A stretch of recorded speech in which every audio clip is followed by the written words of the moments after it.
महाविकास आघाडीत जागा वाटपाचा फॉर्म्युला ठरेना. महाविकास आघाडीच्या नेत्यांनी मुलाखती घेऊन इच्छुकांची उत्सुकता वाढवली आहे.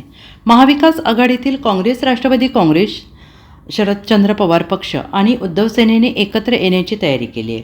मात्र जागा वाटपाचा फॉर्म्युला अद्याप ठरलेला नाही. काही प्रभागांमध्ये इच्छुकांपैकी एकाला निवडायचे असले तरी उरलेले 2-3 लोक नाराज होत आहेत. महाविकास आघाडीचे गणित जुळवताना नाराजीची फौज तयार होऊ शकते. त्यामुळे नेत्यांकडून या चर्चेतच वेळ घालवण्याचा कल दिसतोय. सांगली, मिरज, कुपवाड महापालिकेसाठी आता उमेदवारीवरून सर्व पक्षांमध्ये रस्सीखेच होताना दिसते आहे. प्रथम अर्ज भरणे, मुलाखती घेणे अशा लोकशाही पद्धत वापरून उमेदवारीसाठी कशा रांगा लागल्या हे दाखवण्याचा प्रयत्न प्रत्येक पक्षाकडून होतो आहे. त्यानुसार महाविकास आघाडीतील काँग्रेस, राष्ट्रवादी काँग्रेस आणि उद्धव सेनेचे नेत्यांनी गुरुवारी एकत्र येऊन महापालिका निवडणूक लढवणाऱ्या इच्छुकांच्या मुलाखती घेतल्या. पण या तीनही पक्षांमध्ये जागा वाटपाचा तिढा सुटलेला नाही. त्यामुळे प्रत्येक राष्ट्रवादी काँग्रेस, महाविकास आघाडी यांच्यात प्रश्न निर्माण होण्याची शक्यता आहे. Bureau report, SBN Marathi, Sangli.